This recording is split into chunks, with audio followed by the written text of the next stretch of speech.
Bonjour à tous, j'espère que vous allez excellemment bien. Aujourd'hui, on va faire le débrief de l'Amstel Gold Race féminin et masculin dans une seule vidéo, donc je pense que ça va être un petit peu compact.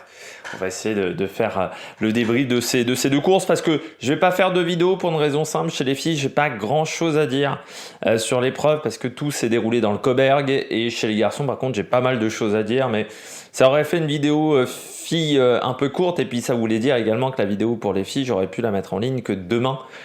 Du fait que voilà, ça faisait une grosse vidéo et je pouvais pas mettre forcément de vidéo en même temps ce dimanche. Donc voilà, j'ai décidé de faire une seule vidéo pour l'Amstel Gold Race pour ces deux épreuves. N'hésitez pas à vous abonner à la chaîne, à réagir dans les commentaires, à mettre un pouce bleu, à partager la vidéo sur les réseaux sociaux, notamment auprès de vos proches. Si vous pensez que ça peut les intéresser, dans les commentaires, n'hésitez pas à me dire qui vous a plu, qui vous a déçu dans les deux courses. Et quand vous vous abonnez à la chaîne, vous pouvez rajouter la petite cloche, comme ça vous êtes au courant des dernières vidéos qui sortent sur la chaîne, notamment vidéo cyclisme, MotoGP avec le débrief du week-end. Ça arrivera, je pense, demain. Et puis il y aura le Tour des Alpes également demain, début du Tour des Alpes. Ça va être également ça va être une grosse semaine, hein. Tour des Alpes, préparation du Giro, Flèche Wallonne, Liège-Bastogne-Liège également. Voilà, j'ai du travail pour la semaine prochaine. N'hésitez pas à vous abonner à la chaîne également. Si vous avez les moyens, seulement vous avez les moyens, vous pouvez faire un super thanks pour soutenir la chaîne également, c'est très important. TikTok, EPS 2.0 également. TikTok, le débrief rapide juste après l'arrivée de l'épreuve, et puis EPS 2.0, Spotify, Deezer, l'histoire du sport, l'histoire de certains grands moments du sport. Déjà 9 épisodes. Je pense qu'il y en aura 11 cette année, 11-12 je pense. L'Amstel Gold Race, chez les filles, donc comme je disais, course qui n'a pas été très intéressante. On va en parler de la course féminine, ne vous inquiétez pas, mais c'est vrai que j'ai pas pris énormément de plaisir.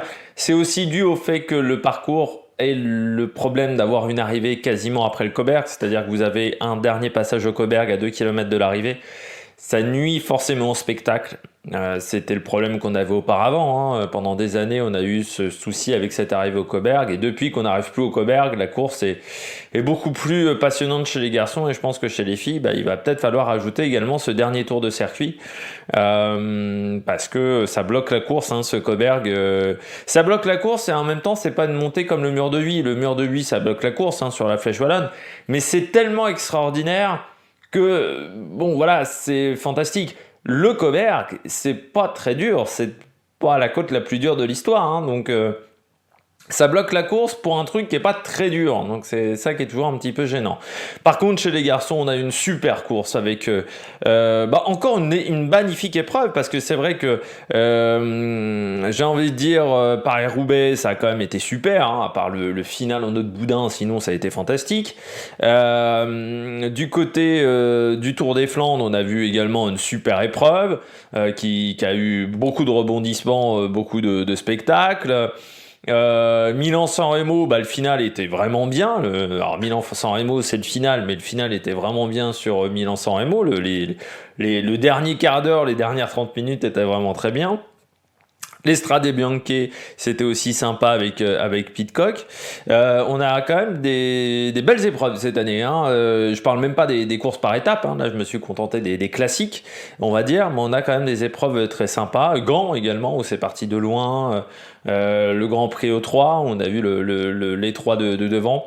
C'est quand même une course intéressante. Enfin, on a quand même un cyclisme très intéressant en ce moment. Avec ce groupe, qui part à 90 km de l'arrivée, avec l'échappée de 16 coureurs, qui deviendra ensuite une échappée de 11, on va dire, avec notamment Pogacar, Benelli, il y avait Kevin Genietz, notamment dans ce groupe-là, et ils ont piégé tous les leaders. Il y avait Lutsenko également dans ce groupe de devant, avec Andreas Kron, et ils ont piégé tous les leaders à ce moment-là de la course, et ça a plombé la course des autres coureurs, parce que une fois que c'était parti, et les Cosnefroy, les Madouas qui ont raté le coche, c'était trop tard. C'était trop tard, surtout que Madouas pouvait pas rouler, et je pense que Cosnefroy il perd la course à ce moment-là. Donc c'est ce sens tactique qui lui manque parfois à Benoît Cosnefroy. Non, la course a été vraiment très bien chez les garçons. Si vous l'avez pas vu, je vous invite à la regarder, parce que c'est une très belle édition de l'Amstel. Mais j'ai envie de dire que les dernières éditions de l'Amstel sont souvent très intéressantes, mais là en plus ça s'est déclenché de très très loin. Au premier passage sur le Coburg, voilà, sur le premier passage des démos importants. Par contre, la course des filles, oui, a été moins intéressante, il faut le dire. Ça s'est surtout déclenché sur la fin. Le reste de la course n'était pas très très intéressant avant ce passage dans le Coburg, avant les 10-15 derniers kilomètres. Pour vous dire, j'ai même, pendant le direct de la course féminine, un peu zappé sur les 24 heures du Mans en moto, parce que c'était vraiment pas très intéressant. Bon, on regarde tout de suite les coureurs et coureuses au top. Attaque de Marlou! Parmi les coureurs au top, je commence avec Tadej Pogačar. Il y a quand même, on en avait parlé avec Alexon Jackson sur Paris-Roubaix Femmes, où j'avais dit c'est quand même la prime, enfin cette victoire elle est belle pour Alexon Jackson parce que c'est elle qui a pris les responsabilités dans le groupe, c'est elle qui a insufflé l'énergie devant. Moi j'ai envie de dire, c'est un peu pareil pour Pogačar sur cet Amstel. C'est lui qui a pris des risques sur cette course-là, c'est lui qui a décidé de créer un groupe d'échappés à 16, et puis c'est lui qui a été le moteur, malgré une crevaison, il faut quand même le signaler, malgré un changement de vélo quand même pour Pogačar, c'est lui qui a animé la course, qui a animé l'épreuve. S'il n'y a pas Pogačar, je suis pas sûr qu'on ait ce scénario de course-là. On a peut-être un scénario de course un peu plus classique, mais Pogačar, il a voulu gagner avec la manière, mais il était obligé de gagner aussi avec la manière. Parce que le problème de Pogačar, c'est que on savait qu'il était très très fort. On l'avait vu sur le Tour des Flandres. On l'avait vu sur le Grand Prix E3 également. Mais on sait aussi que Pogačar, face, peut-être même face à un Cosnefroy, mais face à un Pidcock, face à Andreas Kron, face à un Badjoli, par exemple, face à Alexander Kamp, même face à Axel Zingler, il n'a pas la vitesse. Il n'a pas la vitesse nécessaire pour gagner la course. Donc il était obligé de partir de loin, il était obligé de créer une course de mouvement. Et c'est ce qu'il a fait, cette course de mouvement. Et puis en plus, il a été aidé par deux éléments. Il a été aidé par la chute à 50 km de l'arrivée, ça c'est clair et net, ça a désorganisé le groupe. Cette chute où vous avez notamment Dorian Godon qui est pris, Nelson Poles également qui est pris dans cette chute. Forcément, ça a modifié, même Badjoli est pris dans la chute avec Madouas. Ça a forcément joué sur la course parce que la chute a ralenti le groupe, ça a totalement désorganisé le groupe de devant qui était, à un moment on a eu une attaque d'Higuita, des Schelling, mais ça s'entendait pas du tout, et ça a permis à l'échappée qui à ce moment-là n'avait même pas 25-30 secondes d'avance de prendre tout de suite 40 secondes, 45 secondes, ce qui les a énormément aidés ensuite sur la suite de la course. Mais autre chose également qui a aidé Pogačar, c'est le gros travail de Matteo Trentin, c'est le gros travail de Marc Hirschi, qui dans le groupe de chasse ont perturbé les relais. Ils ont fait un énorme travail d'équipier. Regardez vraiment le travail de Trentin, qui à chaque fois se mettait au bon endroit jusqu'à 40 bornes de l'arrivée, parce qu'ensuite il attaque, et là c'est peut-être pas la meilleure stratégie qu'il ait eue de sa vie, mais il attaque parce que peut-être qu'il voulait aider Pogačar, je sais pas trop quelle a été la stratégie mise en place chez UAE, mais il a fait un super boulot, Trentin. Et Trentin, sur ses classiques, c'est quand même un élément super important dans l'équipe autour de Pogačar. Il faut quand même saluer le travail que fait Trentin sur ses classiques. Il a fait vraiment un super boulot pour Pogačar. Et Marc Hirschi, là, a fait du grand boulot. Peut-être que Marc Hirschi, on verra, parce que la Flèche Wallonne, c'est quand même atypique. Mais Pogačar, là, il a fait vraiment une super montée. Il a été impressionnant. Forcément, il devient le favori pour la Flèche Wallonne. Il devient le favori pour Liège-Bastogne-Liège. Alors, sur la Flèche Wallonne, être le favori, c'est pas un problème. Valverde l'a fait pendant des années. Parce que la Flèche Wallonne, il faut attaquer au bon endroit. Donc, de toute façon, tu sais qu'il faut attaquer au bon endroit. C'est une question de timing. La Flèche Wallonne, il faut attaquer pas trop tôt du côté de Pogačar. Par contre, ça risque d'être peut-être un petit peu plus compliqué, c'est sur Liège, parce que avoir la pancarte sur Liège est compliqué. Et puis, il y aura Remco Evenepoel, il y aura une Soudal Quick-Step qui sera peut-être encore un peu plus forte. Et puis, en partant de loin, on peut tenter des choses quand même sur Liège. Surtout que le parcours va quand même être dur cette année sur Liège. On a rajouté des petites bosses, donc ça va être très intéressant, que ça soit dans le final, mais même également la côte de Stokke qui est de retour, donc ça va être très intéressant. Mais Pogačar, là, il a été fort parce qu'il a animé la course. Il a animé la course en ayant la pancarte, ce qui est pas évident. Parce que là, il n'y avait pas Remco Evenepoel, donc il n'y avait pas Remco Evenepoel, ni Van Der Poel, ni Van Aert. Donc c'était vraiment l'archi favori de l'épreuve. Et il n'a pas dérogé à ce statut de favori. Et puis ensuite, il anime la course quand il part. Je rappelle quand même qu'il a une crevaison 5-6 km auparavant. Ensuite, il revient sur le groupe d'échappée. Il colle une mine, une première mine. Il n'y a que Pidcock qui arrive à suivre. Et vraiment, il n'aurait pas fallu 100 mètres de plus. Parce que sinon, Pidcock il aurait craqué malgré ses qualités de cyclo-crossman. Pidcock qui fait une bonne course. Parce que je ne vais pas en parler ensuite de Thomas Pidcock. Mais Pidcock il a fait une belle épreuve. Il manquait juste un peu de force et d'énergie pour aller chercher Pogačar. Mais Pidcock à ce moment-là il donne tout. Et tu sens que c'est les qualités de cyclo-crossman qui l'aident énormément par rapport à Pogačar. Ensuite, tu as la descente, et puis la côte d'après, il en remet une, et là, Benelli et Pidcock, ils peuvent pas suivre. C'est impossible de suivre à ce moment-là, parce que Pogačar, il a réussi à remettre de la force, de l'énergie, et il a été costaud. Moi, je pense que sur la Flèche Wallonne, il va être quand même difficile à battre, même si c'est ouvert, à part s'il se rate sur le moment où il place son attaque, mais s'il place son attaque au bon moment, normalement,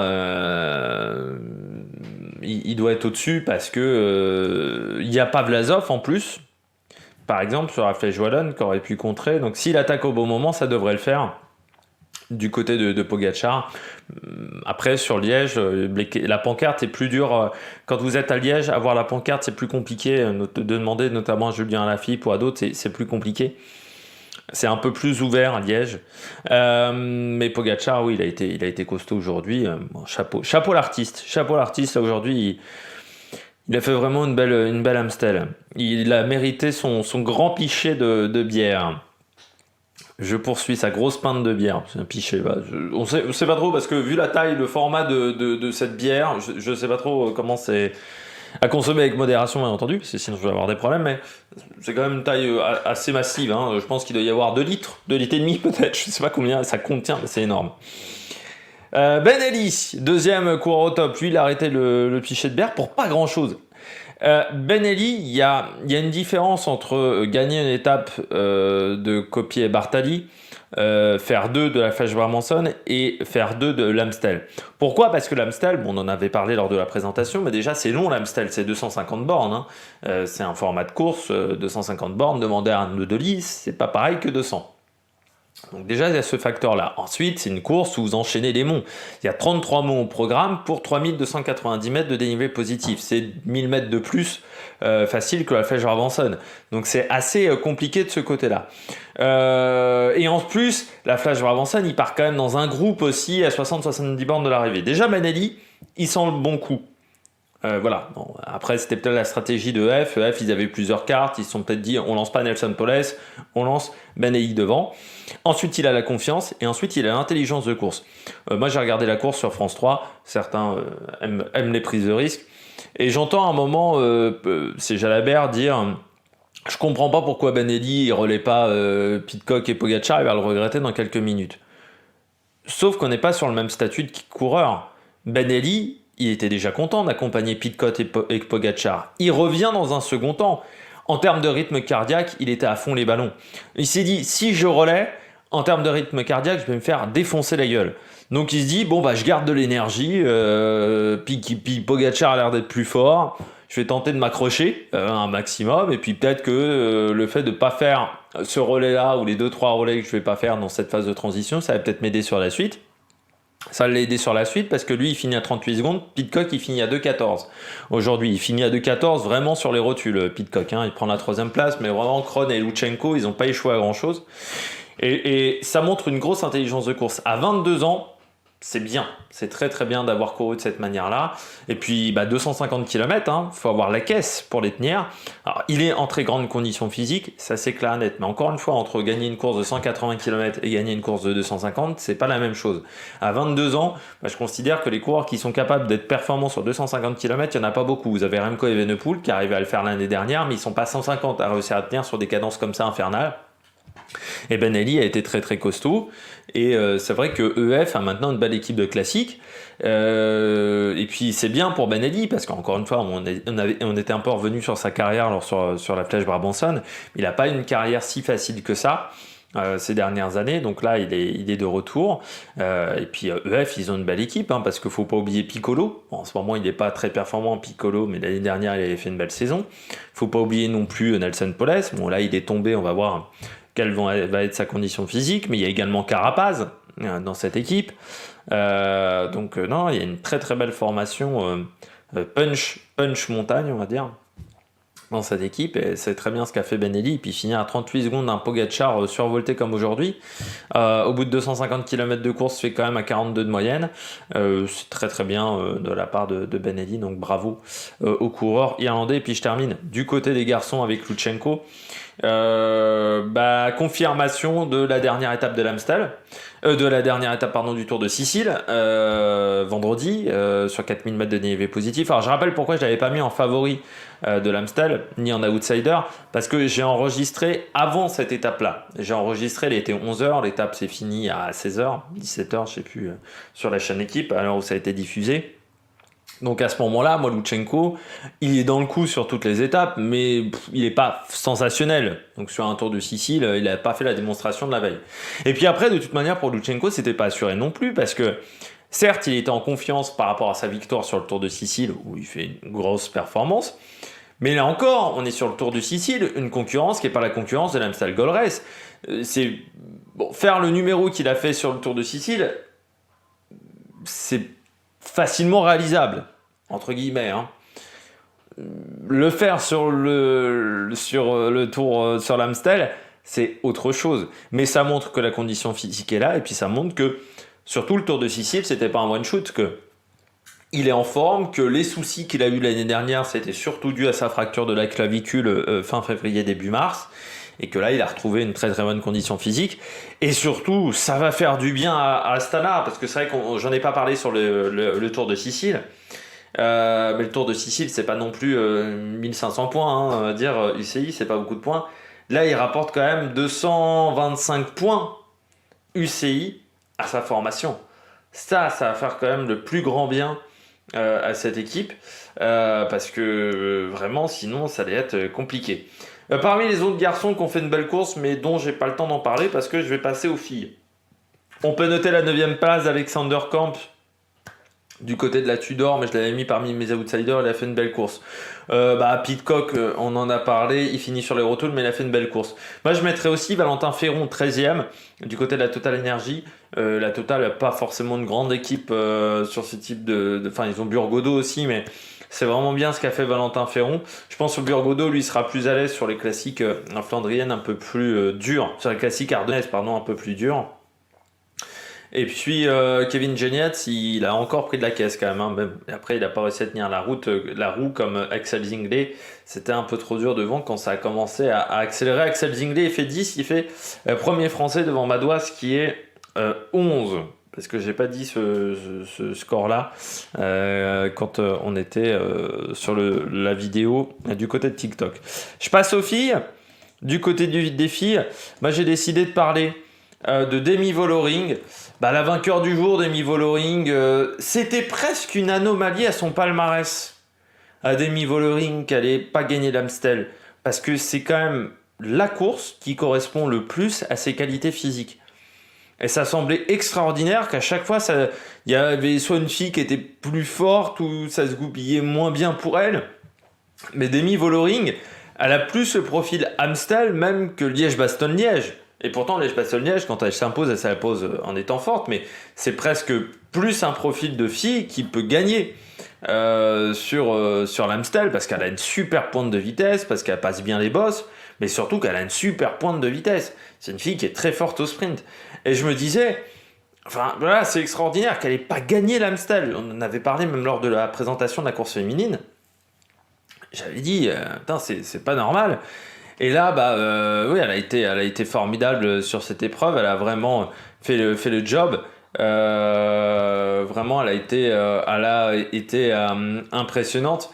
Et surtout, ce qui est bien pour Demi Vollering, c'est qu'elle fait quand même un super début de saison, hein. Vainqueur d'Estrade Bianche, vainqueur d'à travers la Flandre, deuxième du Tour des Flandres, deuxième de la Flèche Brabançonne, vainqueur de l'Amstel. Elle est à 6 jours de course, sa plus mauvaise place, c'est 17e du Het Nieuwsblad. Et c'est sa seule place en dehors du top 2 d'une épreuve. Donc c'est assez fantastique quand même. On va la voir sur la Flèche Wallonne. La Flèche Wallonne où il y a là aussi hein, c'est assez ouvert, mais je pense que c'est un peu trop compliqué. Et puis sur Liège, qu'elle avait remporté en 2021, c'est là où on l'avait un petit peu repéré. C'était sur Liège-Bastogne-Liège à l'époque lors de sa première saison chez Zeworks. Il faut savoir qu'elle a deux sœurs d'Amy Vollering. Bodine Vollering qui a 19 ans. Alors j'ai pas d'infos. Elle a fait la Volta Limbourg Classic, mais qu'elle a abandonné. Et puis Nena Vollering, qui est un petit peu plus âgée, mais qui n'a pas couru depuis 2019. Voilà. Mais elle a deux sœurs également qui font du cyclisme, mais elle a 21 ans, hein, son autre sœur. Donc voilà, il y a une fratrie Vollering, mais pour l'instant la meilleure, bien entendu, c'est Demi Vollering qui a fait une très belle montée du Cauberg. Après, c'est sûr que le problème de cette course féminine, c'est vraiment le parcours, parce qu'avec cette montée du Cauberg, ça bloque un petit peu les velléités offensives de certaines filles, même si on a eu l'attaque de Grace Brown. Soraya Paladine également qui est sortie avant cette montée. Voilà, après c'était compliqué et vraiment Demi Vollering très bien ce qu'elle a fait. Ça serait bien maintenant que sur le parcours de cette Amstel, on fasse un petit peu comme chez les garçons, avec un parcours peut-être un peu moins concentré sur le Cauberg. Et puis je termine avec Sharine Van Hooijdonk qui sauve un peu la donne de la Trek quand même sur cette épreuve féminine, parce que la Trek a un peu souffert, notamment Longo Borghini, qui n'a pas été fantastique. Et Sharine Van Hooijdonk, elle a été omniprésente dans le final. Et c'est un petit peu normal parce que c'est une fille qui fait du cyclocross. Elle est championne du monde de espoir, je crois, en cyclocross. Vous savez, je ne suis pas la saison de cyclocross. Donc moi, le cyclocross, c'est incompatible. Mais c'est une fille qui monte en puissance du côté du cyclocross. 21 ans. Seulement, dès le 5 février 2002. Et elle a aussi un gros début de saison parce qu'elle a gagné le trophée Alfredo Binda, 9e d'à travers la Flandre, 8e du Tour des Flandres, 5e de la Flèche Brabançonne, 3e de l'Amstel Gold Race, et elle a été omniprésente dans le final. Et malgré ça, elle arrive quand même à finir 3e. Pourtant, elle a attaqué de nombreuses fois, elle a énormément roulé. Pareil aussi avec Lucinda Brandt. Et malgré tout ça, elle a réussi à faire une belle perf du côté de cette course, donc c'est bien. Et puis à 21 ans, c'est bien de réussir à faire ça, surtout que c'était peut-être sa première participation sur l'Amstel. Non, elle l'avait déjà fait l'année dernière, elle avait fini 16e, ce qui était déjà pas mal. Donc c'est vraiment une fille qui monte en puissance.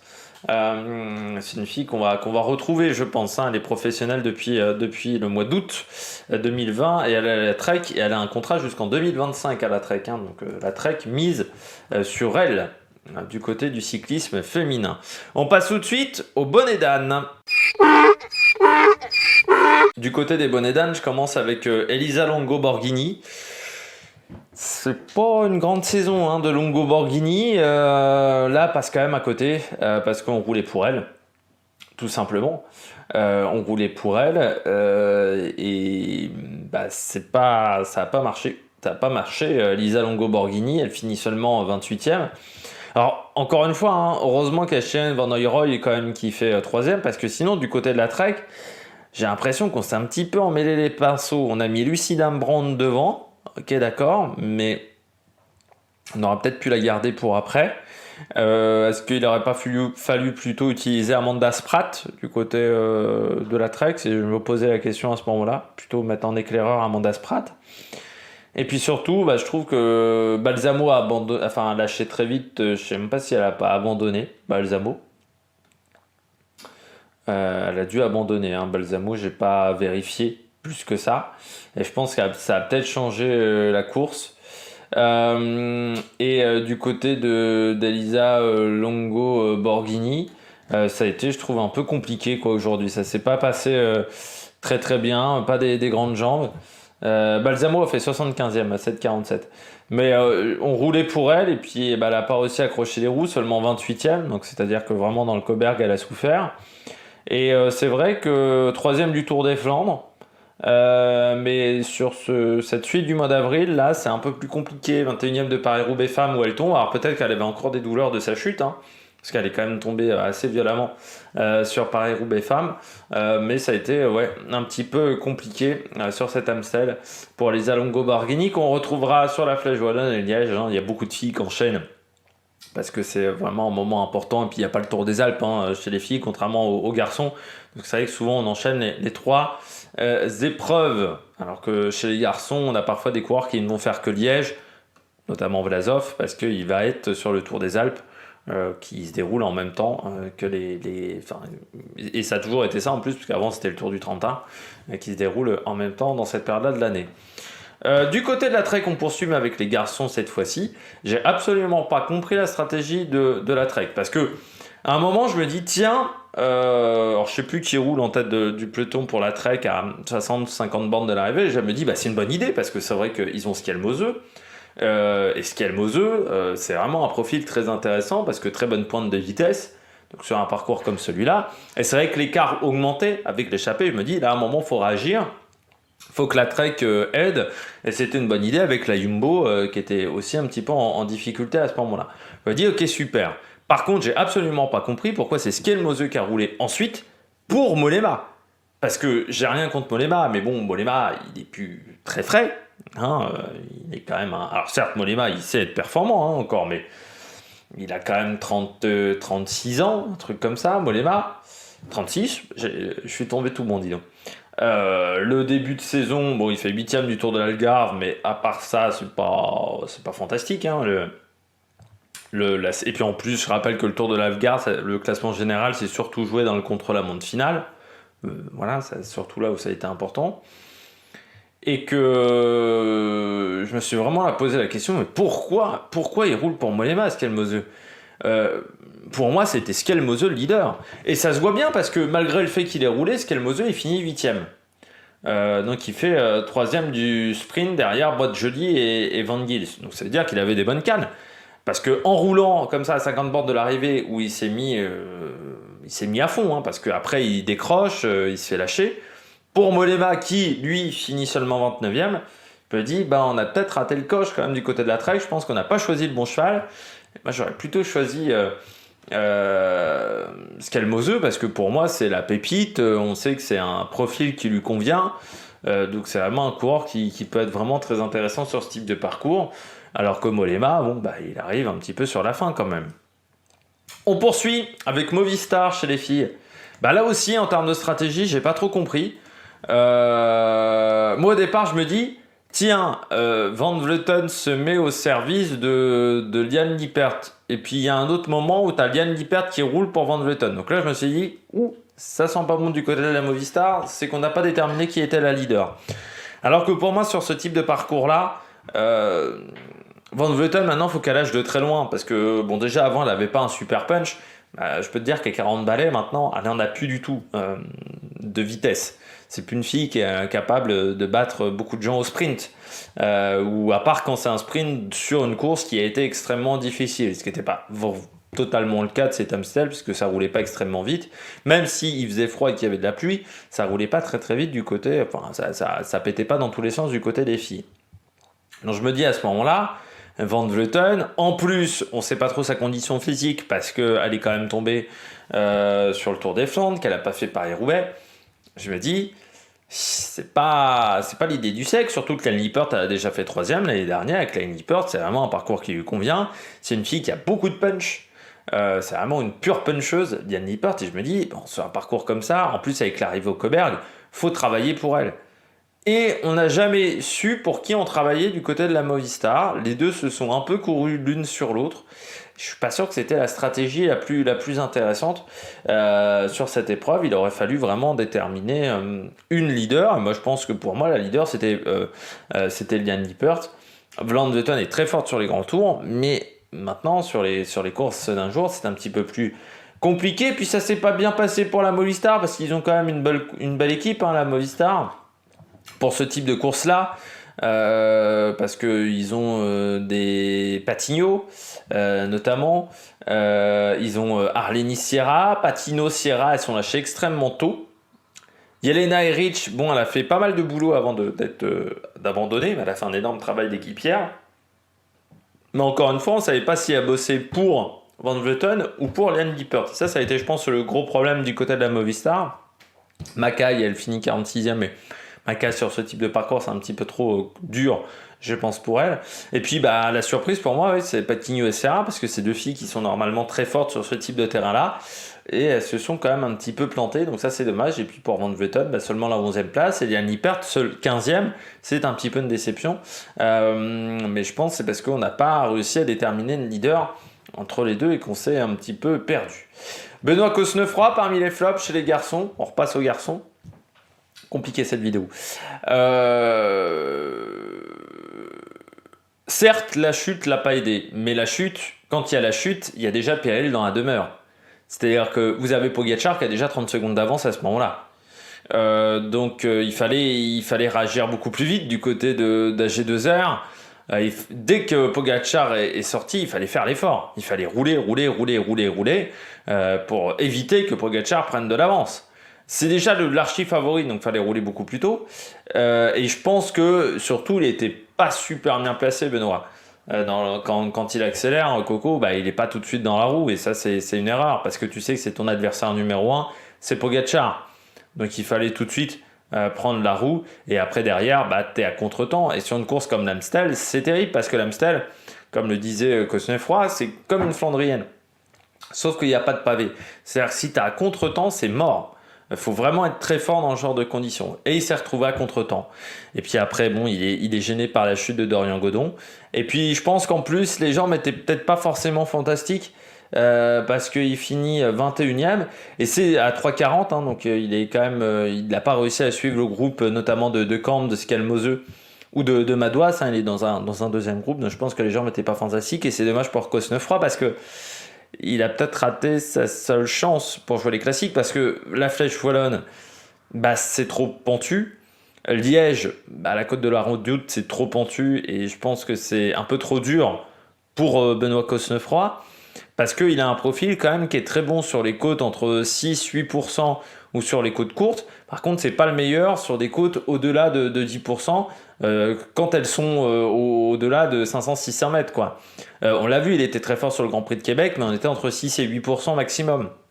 Tour de Limousin, il en avait gagné une, mais il était dans ces eaux-là. La Bretagne classique, pareil, on est dans ces pourcentages-là. Là, il est très fort dans ce type de côte. Par contre, dès que c'est plus pentu, il est souvent en difficulté. Et sur les 3 Ardennaises, c'est comme celle qui lui convient le mieux. Et c'est dommage de passer à côté. Après, on verra ce que ça donnera sur la Flèche Wallonne et dans le mur de Huy. Peut-être que je me trompe et qu'il va être fantastique sur le mur de Huy, mais moi je trouve qu'il a toujours été en retrait sur ce type de montée-là, et c'est dommage de passer à côté pour Cosnefroy. Mais je pense qu'aujourd'hui les jambes n'étaient pas top, et techniquement c'était pas au point, et son équipe l'a pas assez accompagné. On a vu un moment Van Avermaet, mais très tardivement, donc il aurait fallu courir un petit peu différemment, je pense, du côté d'AG2R. On est passé à côté. Puis je terminais avec Mohoric. Malgré le fait que la Bahreïn ait roulé énormément, lui, il passe à côté. Mais j'ai envie de dire que Mohoric, c'est quand même moins bien que l'année dernière. Quand on regarde ses résultats, à part